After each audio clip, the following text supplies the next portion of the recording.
with his infectious smile. Neer Barkat,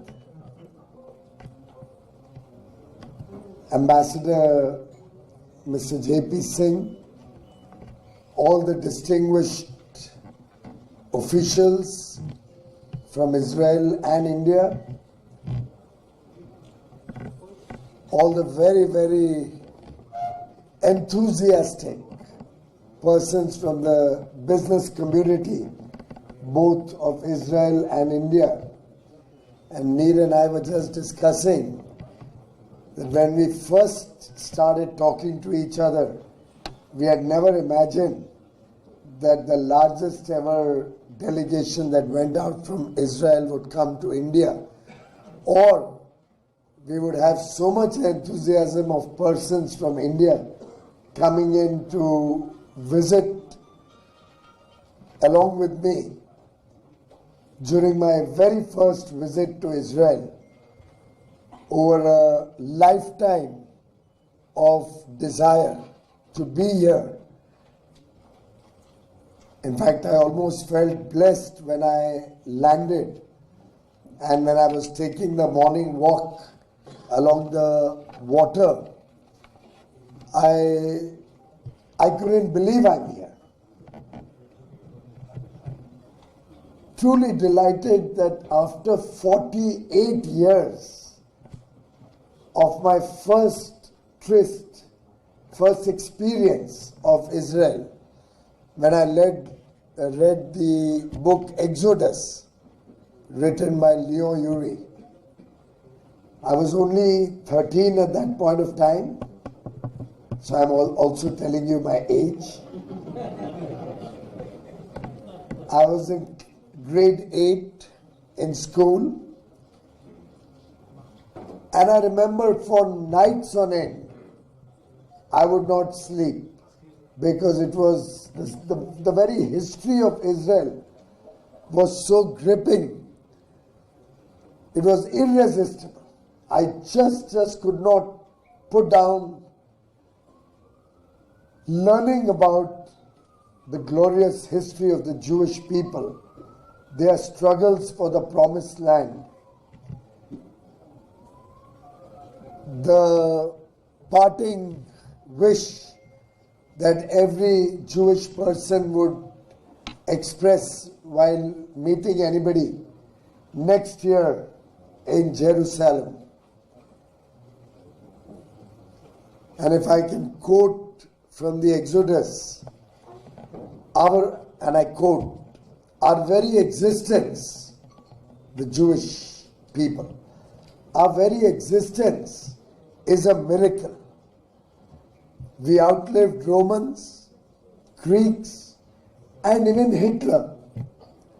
We outlived every oppressor. My compliments and congratulations to each one of you, proud Israeli.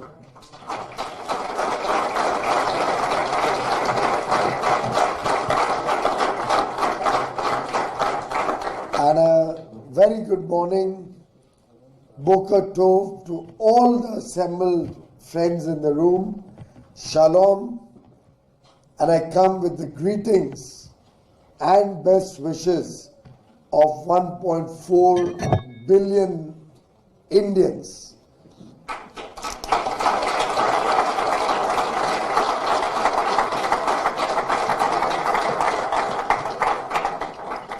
Your friends, people who look up to you, people who are desirous of further expanding this beautiful relationship. And I can assure you, every Indian appreciates your resilience. In fact, I would say this is truly an oasis in the desert. The fact that your history demonstrates your strength, your courage, your convictions, your commitment,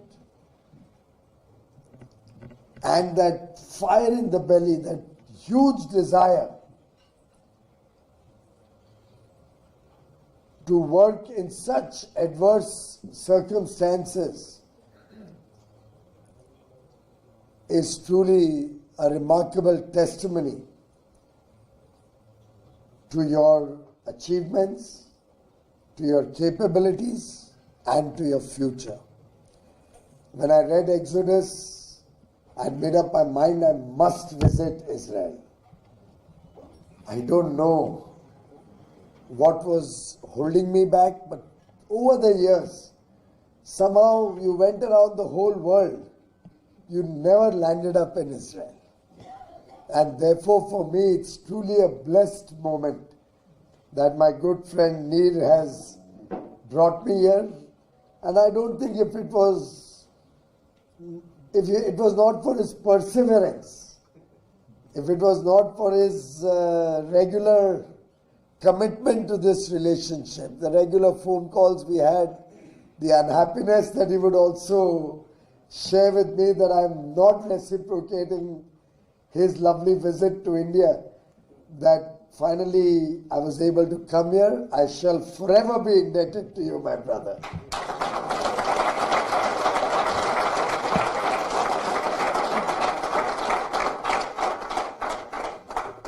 Only I'm a little scared. He served as a company commander in the Israeli Defense Forces. He was a paratrooper, if I think correctly. He was a paratrooper. I just hope he doesn't bring that same fighting spirit in our negotiations and discussions. Maybe I should seek somebody's protection here. But friends, India too, in our own way, have converted every crisis into an opportunity. And we've had a fair share of adverse neighbors. We've had a fair share of adversities and hostility around our borders and within our country. We faced terrorism. We faced the Maoist, the communist thinking which has held back development in our country. But every time we had a problem, I remember when we first had our nuclear tests at Pokhran, we were sanctioned by the world. But India showed resilience. Our growth post the sanctions was even higher than normal. In the year 1999, the world, or over that 97-99 period, the developed world was very worried about the Y2K bug. I think the more senior people in the room may remember it. The youngsters wouldn't know what the Y2K bug was. But at that point of time, the developed world thought that when the change from 1999 to 2000, the millennia changes, all technology systems will collapse. Something like asterisks and obliques, the worry that the sky is going to fall on your head.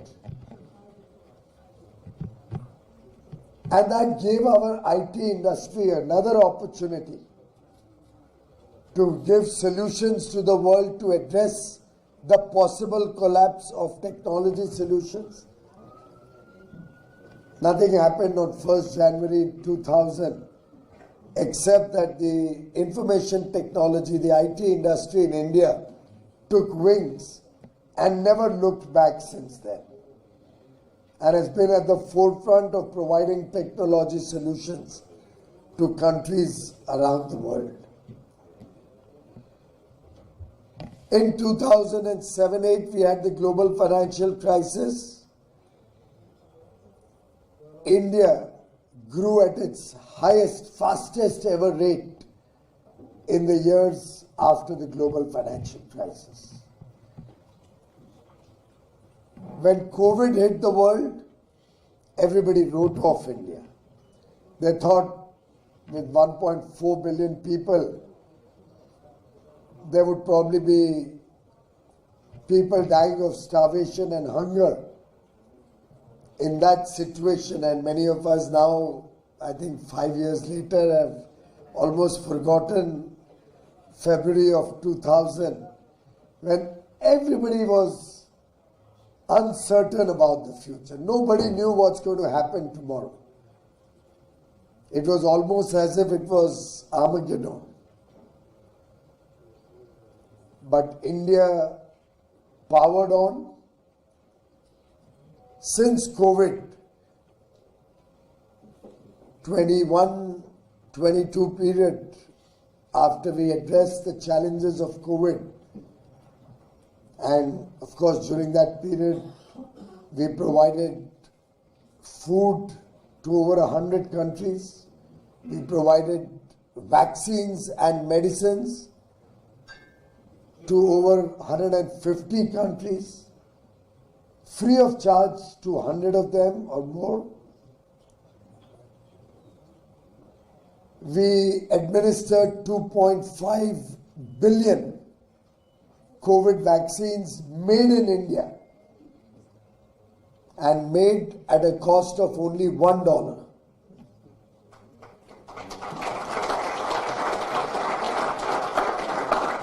And an effective vaccine that protected such a large population. 2.5 billion vaccines were administered free of charge to every adult.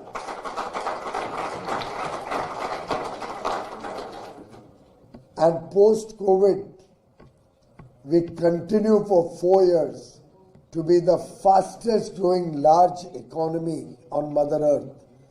And for the next 2 or 3 decades, I assure you friends, India will continue to be the fastest growing large economy.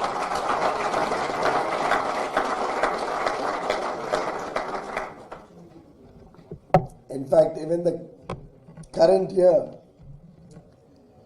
given the volatility and the uncertainty that one sees around the world, the challenges that global trade is facing, that multilateralism is facing, many estimates of growth came out. The IMF first came out with an estimate of growth for India at 6.7%. Then they thought the US deal is not happening, so they revised it downwards to 6.4%. Some others felt that it would be close to 6%. Even then, we would continue to be the fastest growing. But I can assure you, friends, our first quarter growth was 7.8%. Our second quarter numbers are expected soon, will be about 7%. And I think at the end of the year, our year ends on 31st March 26, we will be growing at 7%, well above the world estimates.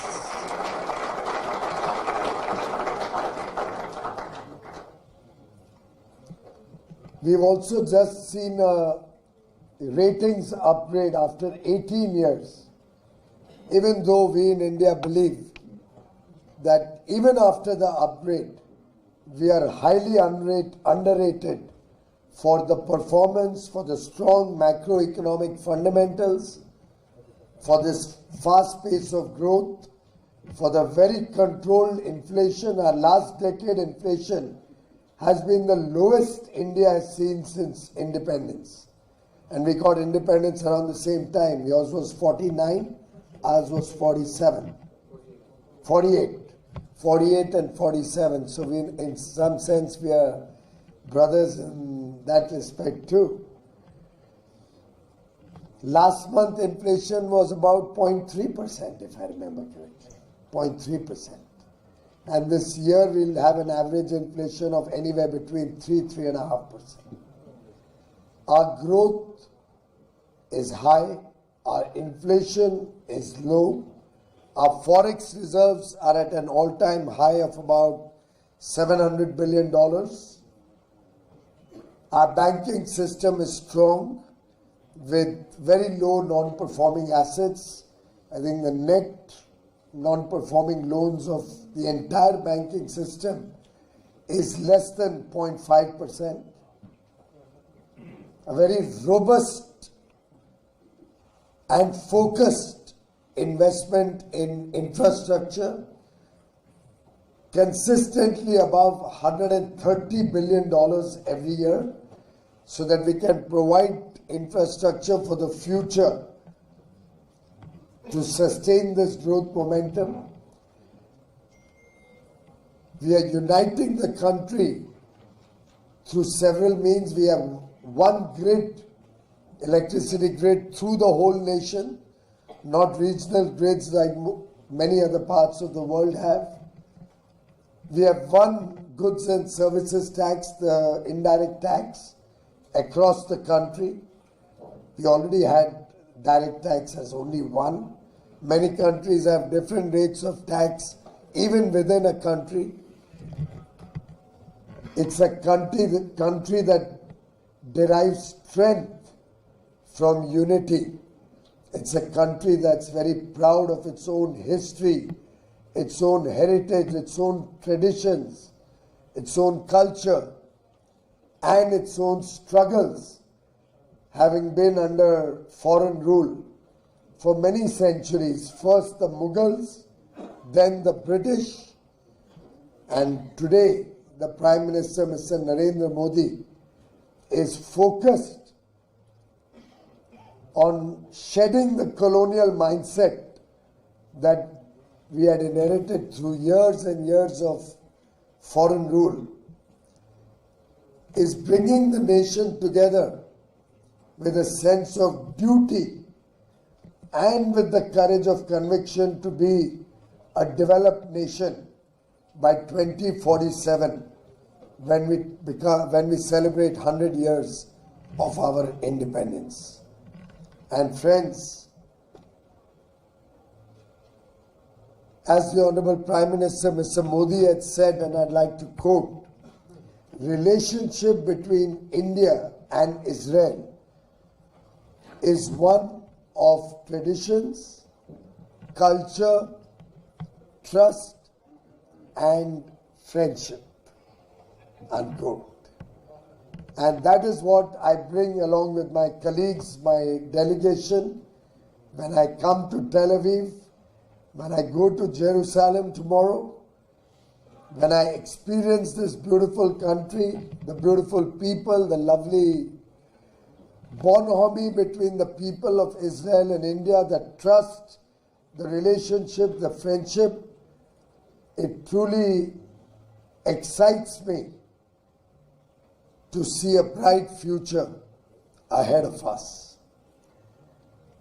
In fact, the Prime Minister, Mr. Modi, was the first Indian Prime Minister to visit Israel in 2017. And I don't know, I may be the first Commerce Minister also. I didn't realize that. Am I right? So it's the first time that a Commerce and Industry Minister is visiting Israel. Probably the first time.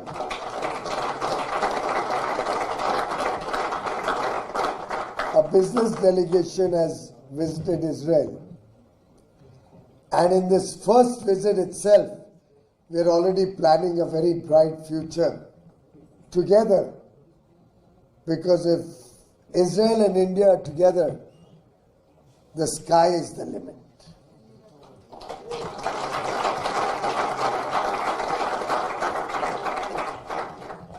In fact,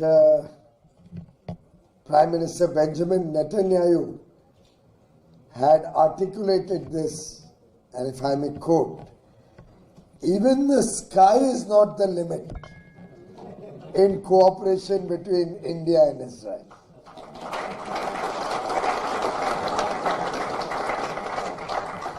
When we met in India, I'd spoken about at the Business India-Israel Business Forum in February of this year, I'd spoken about 10 Ds that define India, that define the India growth story, the India commitment to the future. I won't explain each of these. Maybe during the course of the day, our business community will be able to share with you why these 10 Ds make India a compulsive investment destination, a very attractive business destination. But these 10 Ds define the India growth story, the India of the future. Democracy, decisive leadership, demand, 1.4 billion people, aspirational, young. The demographic dividend, very young age, 28.4 years average age of population against an aging population in most parts of the developed world. Diversity, you'll find a different cuisine, a different dialect in every one village, maybe 20 kilometers apart, and we have 600,000 villages, by the way. Digitalization, 5G at the remotest corner of India, and quality telecom systems.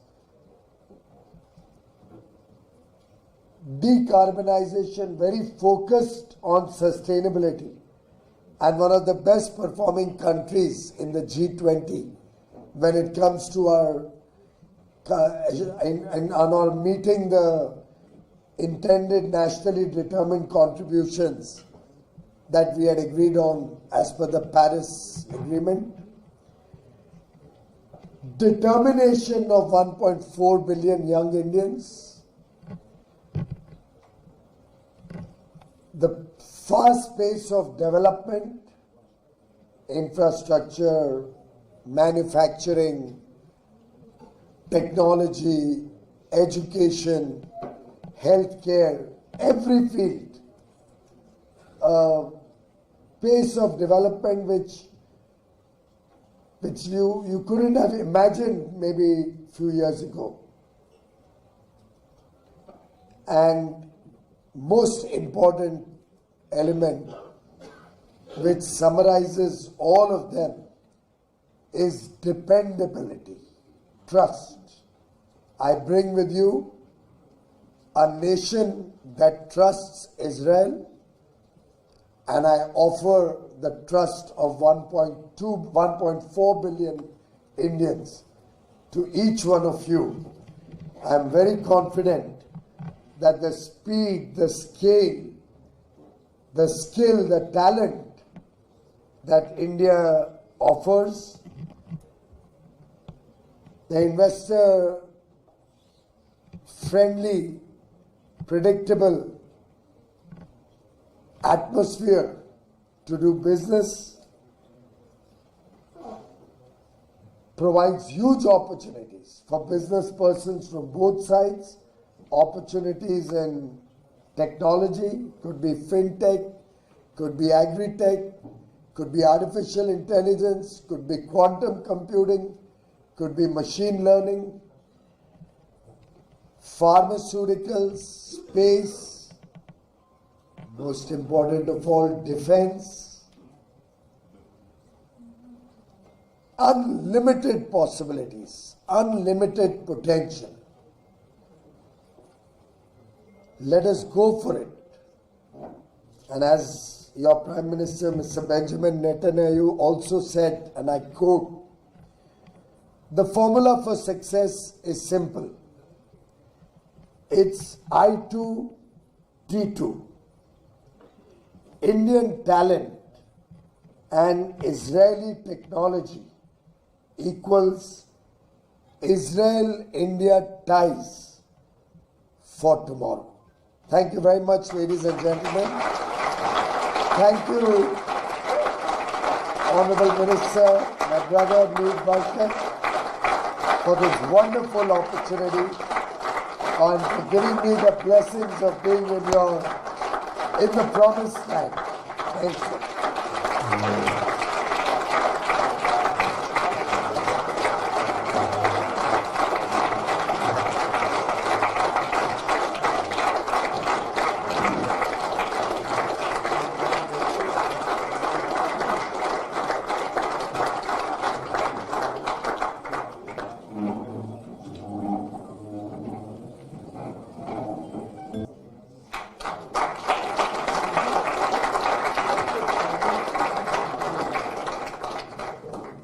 We want to thank again His Excellency Mr. Piyush Goyal, Minister of Commerce and Industry in India. Thank you for your warm words. And now we would like to invite to the stage His Excellency Mr. Nir Barkat, Minister of Economy and Industry in Israel. Please.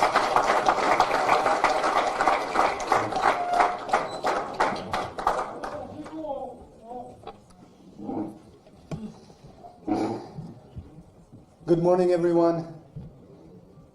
My friend, Minister Piyush Goyal, I'm happy to host you in Israel for the first time in your life.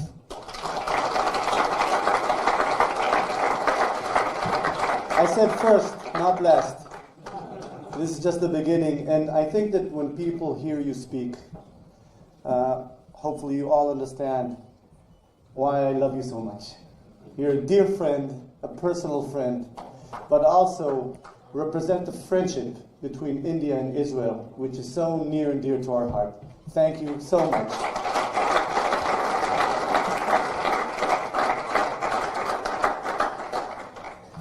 I owe you one. I think I told you when I was in India, you know, many Israelis, when they finish the army, they go to India to learn, to explore worlds, to see things that they've not seen before. And India, because it's so precious and people to people so great, many Israelis go. And my daughter found her husband in India. And she came back, and now she has two grandchildren. And I owe India that matchmaking of two Israelis that met in India.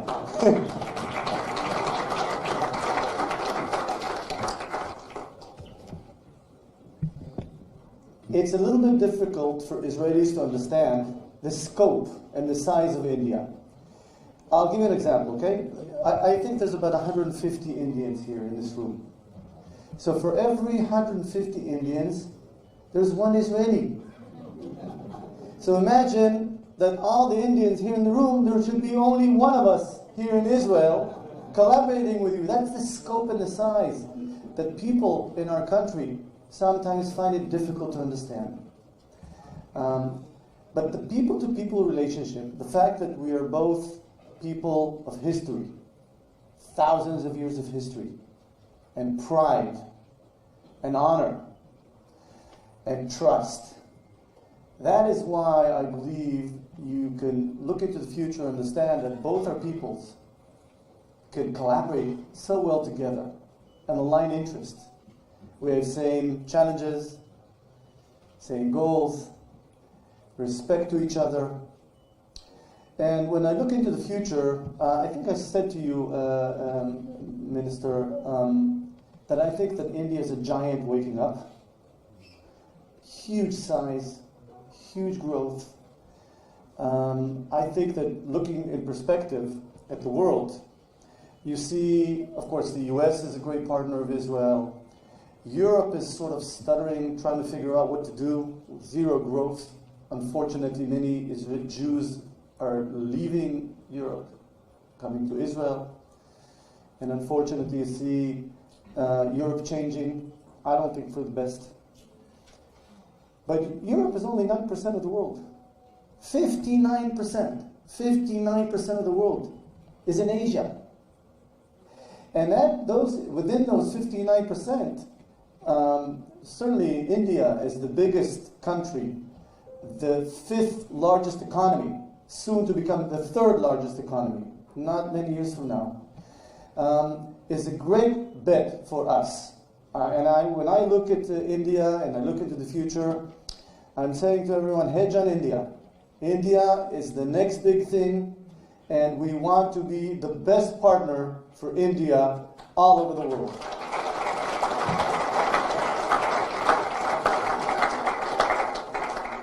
I want to commend your Prime Minister, Narendra Modi. Maybe not everyone knows that when we were attacked October 7th with the atrocities that we went through, the first phone call that Prime Minister Netanyahu received is from your Prime Minister. And I want to thank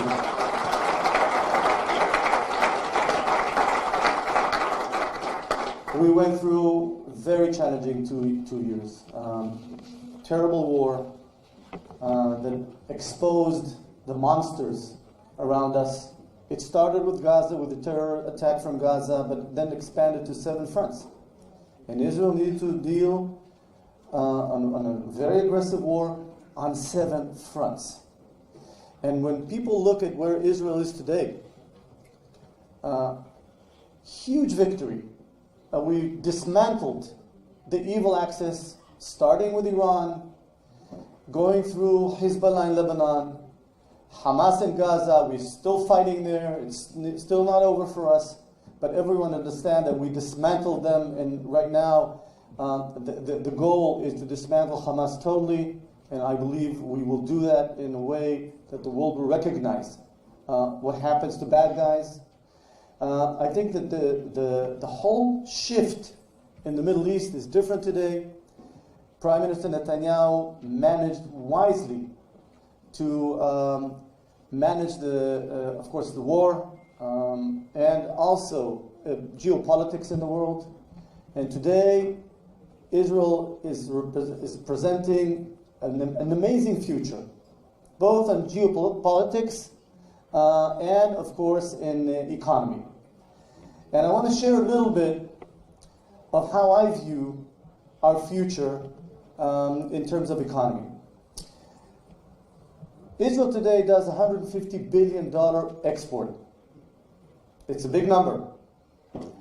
But our goal is to reach $1 trillion in 20 years. And that will mean that we need to grow year after year 10% on our export. Our GDP per capita today is $60,000 and growing year after year in the fastest rate. We surpassed many countries in Europe. We surpassed many countries all over the world. And the consistent growth is because of our innovation. The majority of what we do is services, technology. And that's where we excel. We outsmart our enemies. And naturally everyone understands today that the best weaponry around the world, both defense and offense, are here in Israel. A lot of it is in collaboration with the Americans. A lot of it is our own smartness, because we're outnumbered in size, but we are very sophisticated, and we translate that knowledge into weaponry, and it's not just defense. Our Israeli entrepreneurs, I remember when I came out of the army, I was a company commander, indeed, in the first Lebanese war. And I partnered with my friends that came one from the Air Force, one from the intelligence force, and we created technology that transfers from the military to civil life. So that dual use is something that we really know how to do well.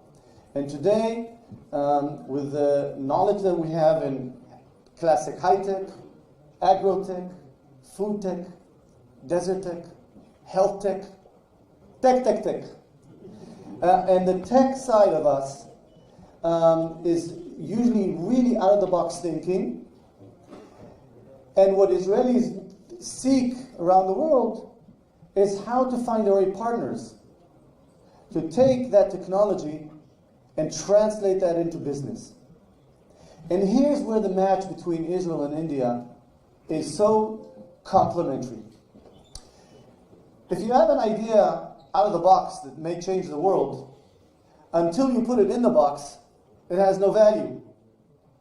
And so when we recommend our Israeli entrepreneurs to think about India, to collaborate with Indian companies that scale, that understand scope, that understand to be very cost effective in big numbers, Once Israeli companies know how to do that, that partnership translates to a lot of capital, to a lot of success, and then the next deal is even better.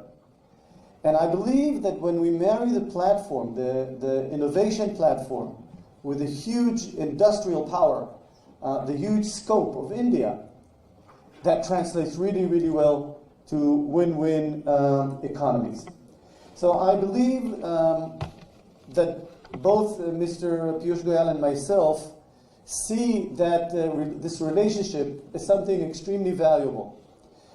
We talked about that when I was in India in December last year. Piyush, you invited me to come and chat, and we decided that for the benefit of the entrepreneurs, the people-to-people, the business-to-business communities, for the benefit of doing better business, we exchanged missions. The first mission was in February. The mission that you brought here now is complementary.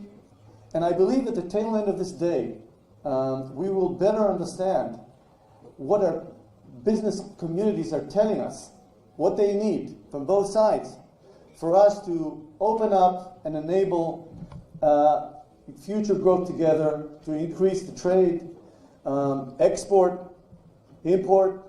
We have a lot of interest to allow major Indian companies to do infrastructure, to bid here, to win bids here, and to make impact here. I also want to talk about the IMEC opportunity that is opening up now, hopefully with the expansion of the Abraham Accords. I believe that the Abraham Accords is a big blessing to the region. And what it will do, it will make Israel, which is today a bit of an island. Today, trade is for Israel and from Israel, but we are sort of perceived a bit of an island. And what will happen with the Abraham Accords, we will be opening up to the global marketplace. And you will find a path through. IMEC is actually an amazing idea, starting from India to Europe, but in the way, you're going to cross both Saudi Arabia, Jordan, and Israel. And the gateway east is in Bet She'an. The gateway west is Haifa Port.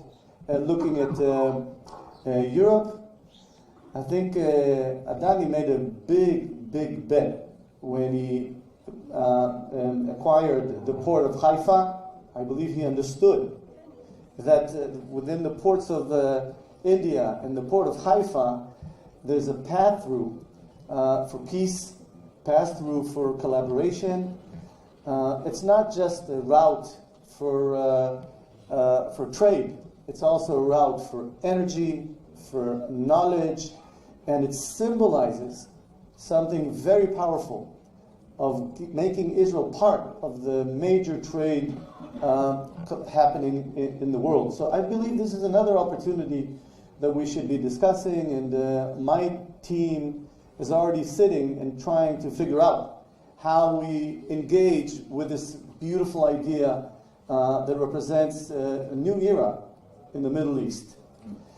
So without further ado, today we're going to be sitting and making sure the businesses speak together. We're going to have some fun during the day, and tonight we'll hopefully celebrate the gala dinner and see how we take the relationship to the next level. I want to thank all the delegation from India.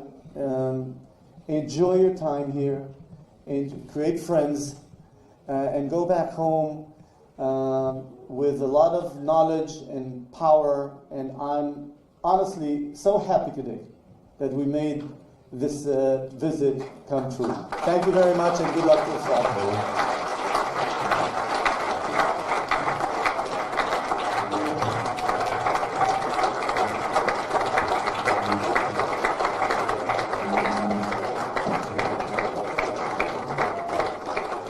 Thank you very much, Minister Barkat. Now we would like to invite Mr. Avi Balashnikov, Chairman of the Israel Export Institute. Please.